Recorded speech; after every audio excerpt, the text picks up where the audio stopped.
Hey everyone, welcome back to K-Korner, the channel where we dive into the wild world of entitled people and their unbelievable stories. Hope you enjoy it, and without further ado, let's go.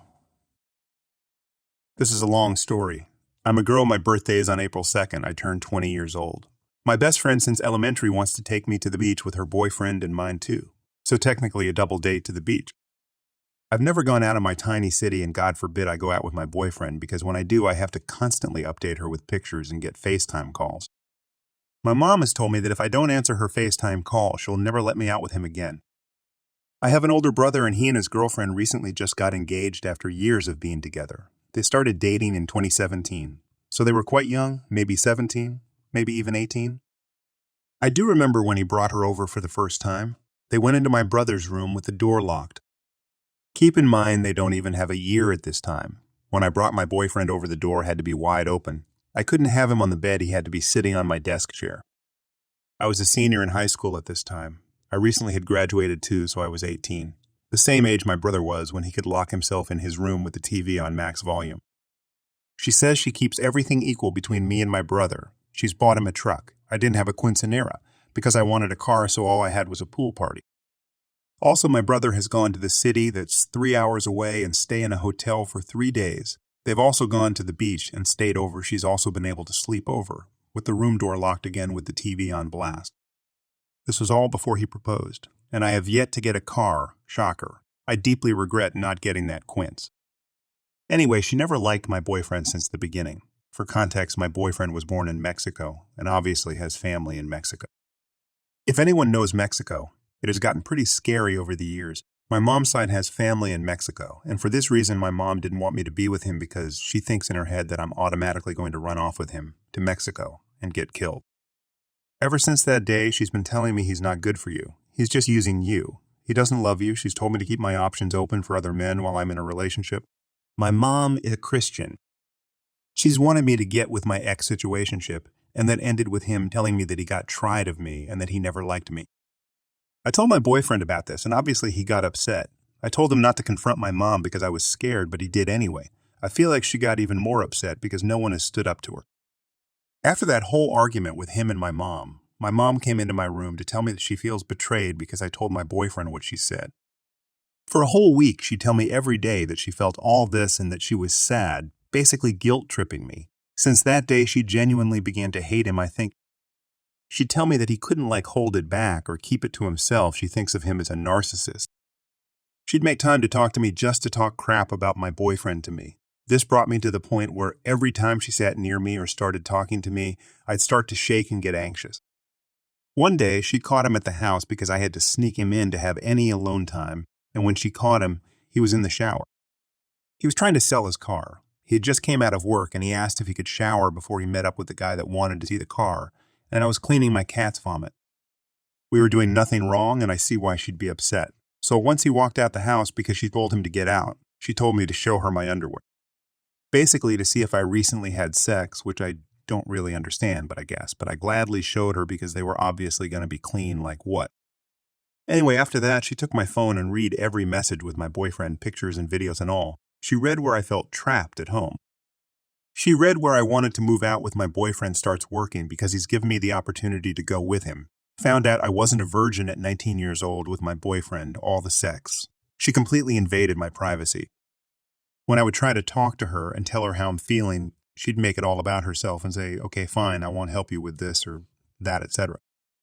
Till one day she talked crap about him, and I was at my limit and told her, fine, Al, just break up with him already.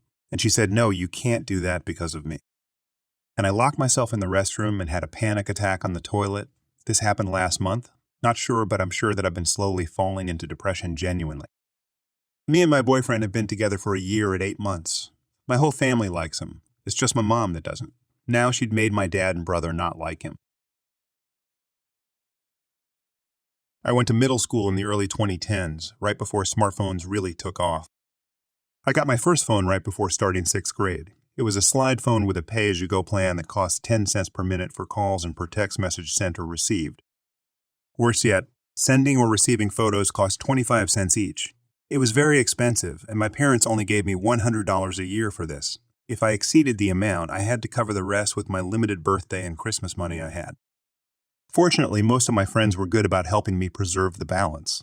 They would call and I'd let the call drop but immediately call back on a landline so it wouldn't count as a call, and they'd email me or message me on Skype for most things. Everything was good until Derek joined the group in 7th grade. At first, we thought he was funny, but we quickly got fed up with him as he was very unpleasant and exhibited many antisocial behaviors. He started drama within the friend group and also caused issues between us and other kids outside of the group. He was manipulative and always played the victim when others rightfully called him out on his crap, and he knew how to charm parents, so getting rid of him was easier said than done. He was the one friend who didn't respect my phone situation. He very frequently texted me dumb memes, even though I told him multiple times to just email or Skype them to me instead, since picture text messages cost 25 cents each. Unfortunately, blocking phone numbers was a feature that was unavailable for this pay-as-you-go plan, so there was nothing I could do as he spammed my phone. One day he got mad at me for some reason and spammed my phone with memes. He must have sent me over 100 lolcats over text. He kept sending them until I lost service since my phone balance was depleted. I had lost the $40 remaining in my account as a result. I was extremely pissed and demanded that he pay me the $40 he had cost me, and he refused and said it wasn't his problem. I got home from school really upset and told my dad about the situation, expecting him to go and tear Derek's mother a new one and demand the money, but my dad said that it wasn't worth the battle. I even asked him about a small claims court, but he said that not all battles are worth fighting and that the effort wasn't worth $40. He took me to the carrier store and loaded $50 onto the phone. The carrier changed my phone number, and they managed to block Derek's number. They had initially said that blocking phone numbers wasn't possible with this plan, but my dad insisted and would not leave the store until they did it. I was extremely paranoid about my phone number being leaked and other kids spamming it to F with me. Fortunately, my parents got iPhones that summer and got me one too. And the new family plan had an unlimited text plan. Nonetheless, I was pissed at the $40 he essentially stole from me out of malice. Fortunately, not too long after, there was a big blowout between Derek and the rest of the friend group at the end of the school year, and we permanently kicked him out of the group. He was an outcast the following year in 8th grade. Nobody was tolerating his crap anymore, and he changed schools the year after, and we never heard from him again. Fast forward to a few years ago, I was back home for a few months between graduating college and starting a new job on the other side of the country. I went out to some garage sales one Saturday morning and I ended up at Derek's house.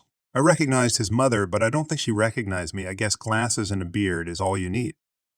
I noticed some Pokemon napkins out for sale, and when I picked them up to look at them, Derek's mom said that her son had been obsessed with Pokemon for his whole life and that she was tired of Pokemon stuff occupying her home for so many years.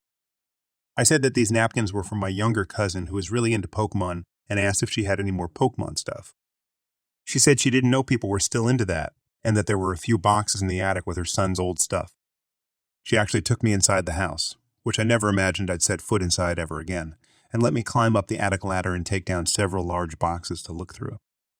The first one had Christmas ornaments in it and other junk, but I freaked out inside when she opened a box jam packed with Pokemon video games in the original boxes, though I kept my cool on the outside. The whole reason I had agreed to go inside in the first place was because I was holding out hope of this exact scenario happening. See, I knew Derek was obsessed with Pokemon. Our friend group liked Pokemon back in the day even when other kids thought it wasn't cool, but Derek was on a whole different level. He bragged about his Pokemon collection all the time. At the time, he had every single main series game in the original box and in mint condition as he always had to add in. I went to his house once and he was showing me his collection. He yelled at me for touching one of the games. Nobody was allowed to touch them except him. He had many older Nintendo games in excellent condition, but Pokemon was his favorite. He had had a couple of incidents with his mom damaging or throwing away his things. It wasn't out of malice, but just ignorance, as she didn't think the games or collectibles had any value. Fast forward into the present day, I was thinking about this when I asked his mother if she had any other Pokemon stuff. She ended up bringing out the mother lode. We opened all of the boxes she had me bring down. Within the boxes, there was the beloved collection of Pokemon games. All very well preserved, as well as several Nintendo consoles, hundreds of games, 24 binders full of Pokemon cards, and there was also a box of many Lego sets with the original boxes and everything, with many old Star Wars sets. When I saw Django Fett, I knew I struck gold. I told her that I liked old Legos as well, and asked her how much for the 5 boxes of games, cards, and Lego sets. And she thought for a second and said $100 a box or $400 for all 5. I told her I would take it all and hauled ass to get to an ATM. I loaded the 5 boxes into my dad's truck and immediately drove home. I knew there was potentially tens of thousands of dollars of goods here. This was the score of a lifetime, and I finally felt vindicated for the $40 Derek had taken from me all those years ago. I ended up giving all the stuff to my uncle, who's a hobbyist eBay reseller. He offered to sell it all. He was willing to go through the effort and sell everything individually, and despite my insistence, he said he wouldn't take more than a 10% cut of the profits after all fees and taxes. We went through and logged every single item along with the estimated value, and the total of the whole lot was about $40,000. 40,000 was a poetic number since this was 1,006 the value of what Derek stole from me all those years ago. My uncle sold most of the lot before the end of the summer and ended up writing me a check, though it was considerably less than $40,000. It was still a life-changing amount of money for me. I was able to pay off my remaining student loans and put the rest towards a down payment on a new car. Let me start this out by saying that hotel staff dread kids' sports teams. Whether it's kids ding-dong ditching other guests, drunk parents messing up the lobby, or generally disturbing other guests, kids' sports are dreadful affairs. Kids are there to have fun. Parents are there to have fun. Parents are there to live vicariously through their children. Over my 6 years working in this industry, I've got my share of stories to tell, but one sticks out like a sore thumb. A bit over a year ago, I found myself calling the police to have a team, possibly drunk, middle school girls and their absolutely plastered parents removed from my hotel. I've worked the graveyard shift at a smallish hotel for the last 4 years. I love it. It's a do whatever you want as long as you get your job done job. I essentially get paid to sit on my ass playing video games most of the night. During my shift, I am the only staff member on the premises. While I'm good in a crisis, I'm not an imposing figure. I'm barely over 5'1", fat, pale as a sheet, baby-faced 26-years-old woman. My hotel has a 2 strikes you're out policy when it comes to noise complaints. Doesn't matter who you are or what you're doing. I've kicked guests out for effing too loudly. If we get 2 noise complaints about you, you're out.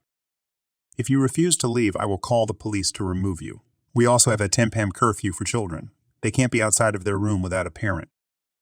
On the night in question, we were hosting several middle school girls' hockey teams for a tournament. While most of the kids were in bed, there was a group of girls who were wandering the first-floor lobby area.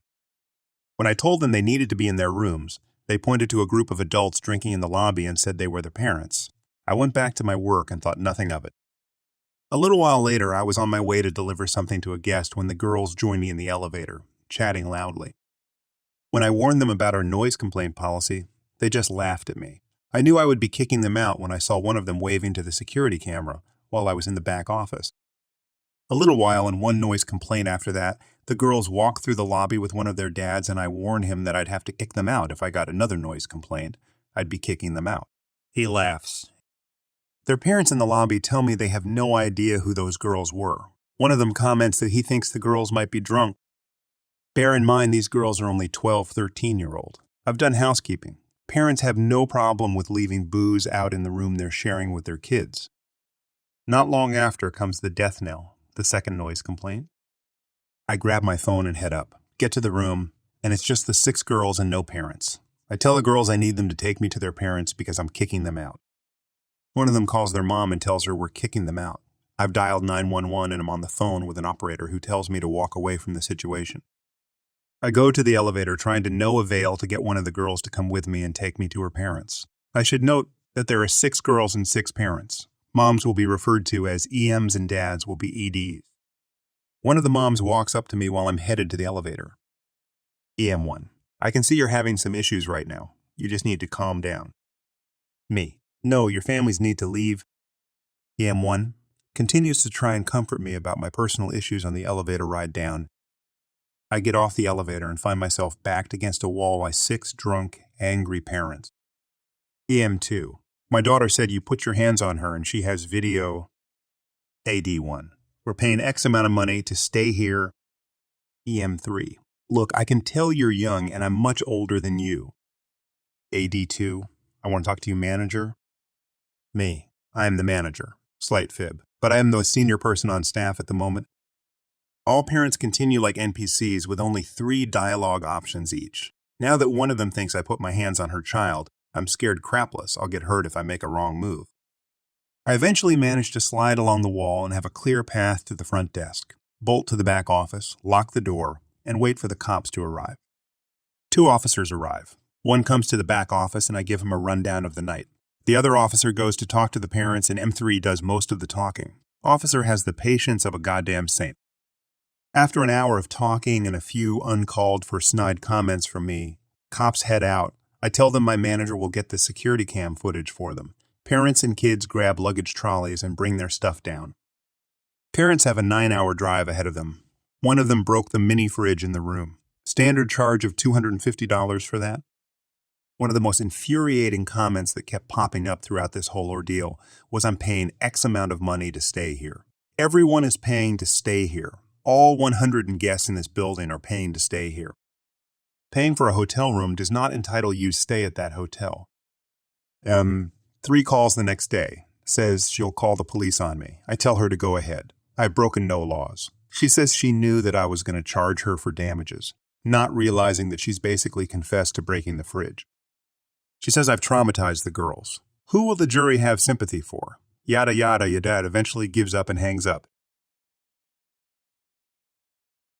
Disclaimer. This happened outside of the U.S., in a place where military discounts aren't a thing.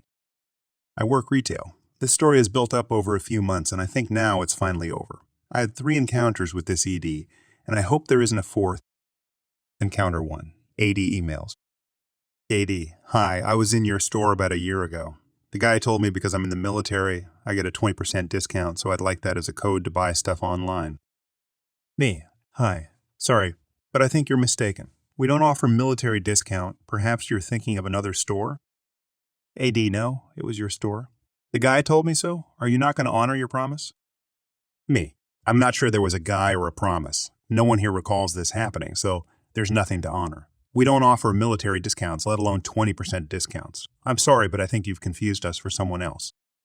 He never replied. I didn't think I'd see his name again until Encounter 2. AD makes a purchase.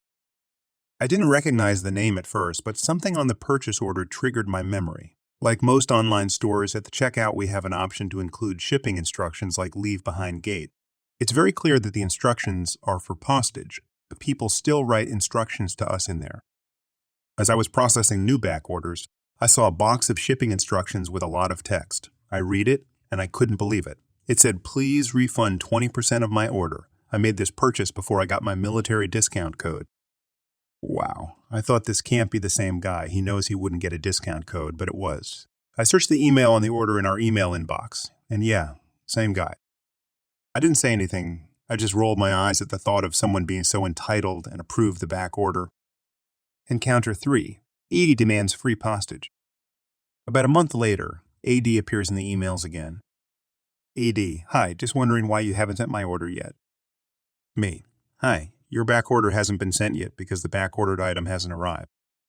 AD, yeah, but there's some in stock items you can send. Me, if you'd like me to split the order, that's fine, but would come with an additional shipping charge. AD, what? That's so odd, why don't you just send it? Me, because splitting it means 2 separate parcels, which doubles the shipping cost. AD, what? That's so odd, I already paid for shipping. Me, yes, but as I said, splitting the order doubles the parcels, which doubles the shipping cost. If you want us to send it as 2 orders, you'll have to cover the additional shipping costs. ED, you need to escalate this to your superior. This is absolutely ridiculous. Not only have you not honored your promise for a 20% military discount, you're making me pay for extra shipping. Some of these items are for my kid's birthday next week, and you're holding my order hostage. I expect your superior to resolve this. If my kid doesn't get his presents, his ruined birthday is on you. Oh boy, the things I wish I could say. I think the thing I wanted to say most was your kid isn't worth a few extra dollars in shipping. Among other things I'd like to say are F you. I already told you you're not getting a discount. How dare you think you're entitled to such a discount just for being in the military, and you understand how shipping things works, right? Doubling the parcels doubles the costs. You knew you'd have to wait for item and not giving you free shipping just because you think it's odd that we aren't. But we can't say that when we're in customer service, can we? Luckily for me, though, the buck stops with me. He wanted me to escalate it to my superior, but I'm the superior. These things get escalated to, and I have full authority to handle them without approval. I was stuck, though. I didn't want to roll over and give him free shipping, because that would just teach him that being entitled works in getting him what he wants. I didn't want to encourage the behavior. However, even though I had authority to do what I wanted, I still had to act in the interest of the company, and I knew that doubling down on my refusal could lead to bad reviews. But then I had an idea that gave me the satisfaction of not submitting to his entitlement, but also giving him what he wanted. I canceled and refunded the back-ordered item and released the rest for shipment. The back-ordered item was potentially discontinued by the manufacturer anyway, as it wasn't on the last 3 shipments. So in my view, I just cut out another month of waiting. I told him that's what I did, and his response was a defeated okay. That was all. I like to think that he knew he couldn't fight that. He was looking for a win, but he didn't get one. He was hoping to get free shipping in lieu of a discount, but he didn't get either. Enjoying the stories yet? If you do, please subscribe, like, and comment. This is about entitled family members. A little backstory. My dad, 52 male, started drinking heavily and using coke when I was 5. He ruined our lives by destroying his business, drowning my mom in debt, hitting her and me, craping, yes, literally, on our stuff when we tried to leave, and then destroying the house my grandpa gave us to live. My grandma sided with him, putting his happiness over mine all the time by forcing me to have a relationship with him, by guilting me for not giving him a chance. I guess my eldest aunt hated us for his own mistakes, and even told my cousin that my dad was just fine in rehab. But when he came home, he relapsed, therefore. It was our presence causing this, and even excluded me from family gatherings, multiple times, especially when my cousin Talita came back from Australia after 10 years, and she didn't invite us to the BBQ. Didn't invited me to a trip to her ranch where all my cousins were there and having fun and openly posted about it. She also has become pastor at the church in her little conservative town and acts holier than thou by looking down upon us and other people for their race, sexuality, and choices. The family got divided when they called me one day for a lunch after 6 months and told me right then and there that my grandpa's inheritance was gone and that I had no reason hounding them after my mom. A few months prior, got into a fight with my grandmother after she stopped paying my child support. She paid in my dad's name since he has since become, I guess, brain dead with all the drugs he used. I am 19, but in my country, the parent pays until the kid finishes college by law, and yes, I got a job now. But back then I was unemployed since the situation is difficult in my country and there aren't my jobs for younger people. Without 5 years of experience plus the skills, and my mom had to literally overwork herself to the point her back is now effed up. And she stopped paying without warning, thus leaving us in a quite difficult position so she can put some money in my dad's retirement plan. He doesn't even work, thus choosing his grown ass instead of my well-being.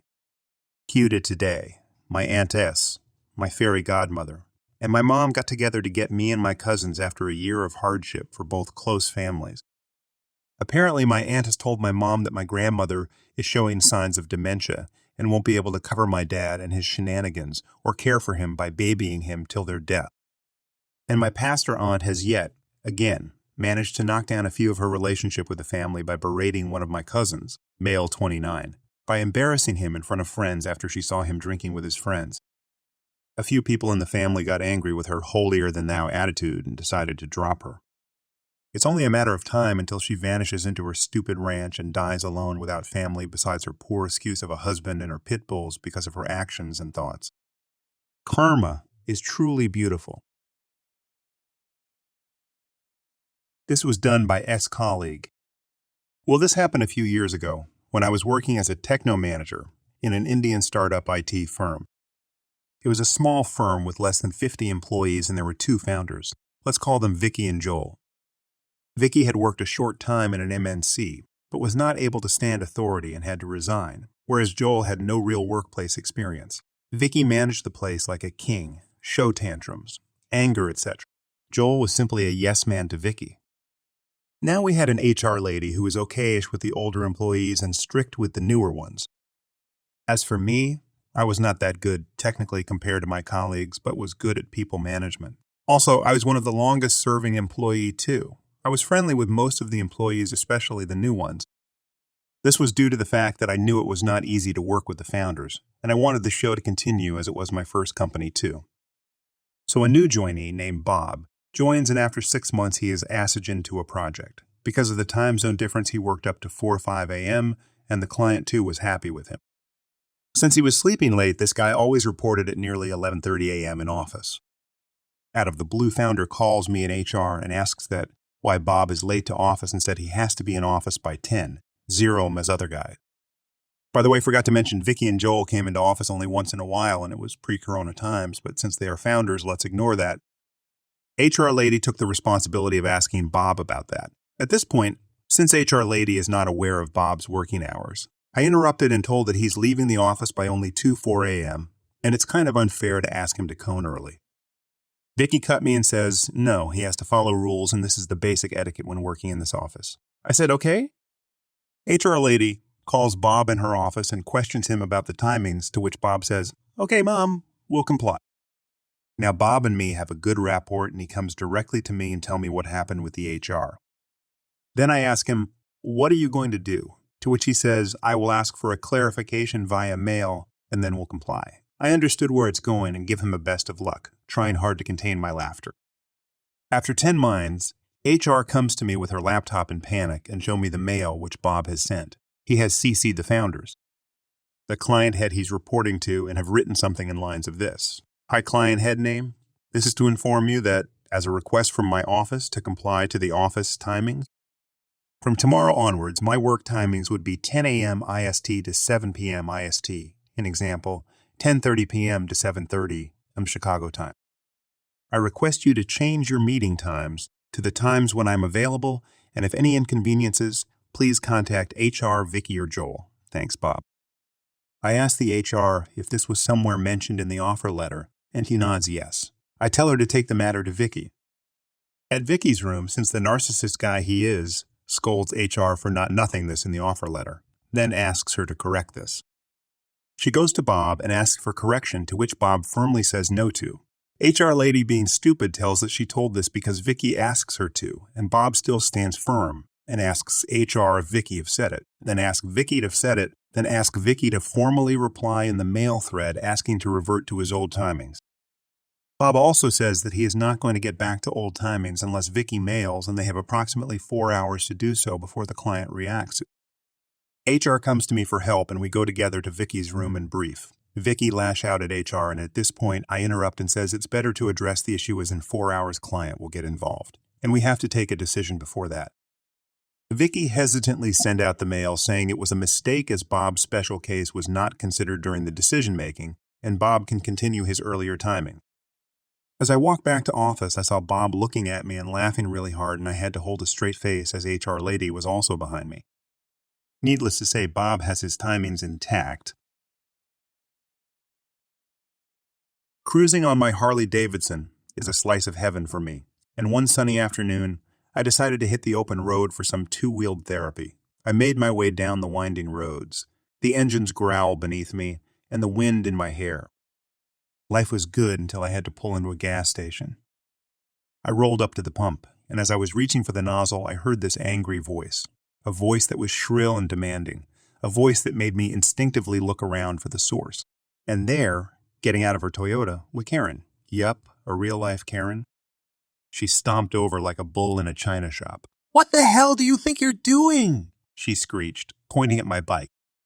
I furrowed my brow, confused as hell. Filling up my gas tank? She huffed, like I was the one who couldn't understand the simplest things. "No, you moron.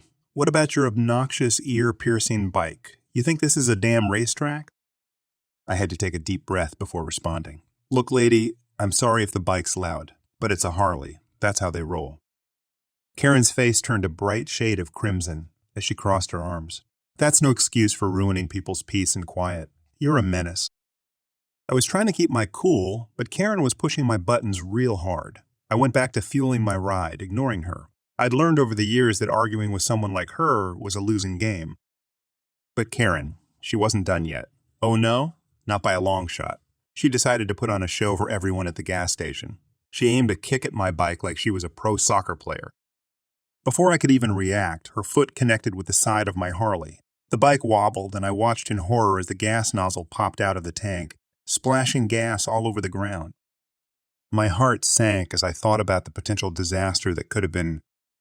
"Are you out of your mind?" I yelled at her, trying to grab her arm to stop her, but she shrugged me off like I was a pesky fly.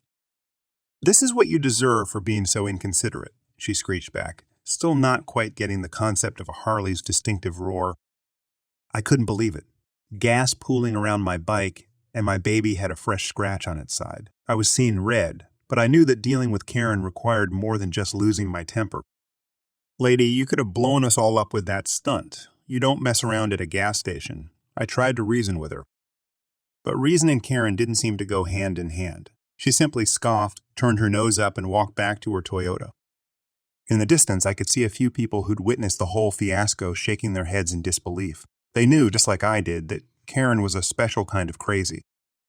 I didn't waste any time. I called the cops. This was just way over the line. I gave them the whole rundown of the incident, and they told me they'd checked the gas station security cameras.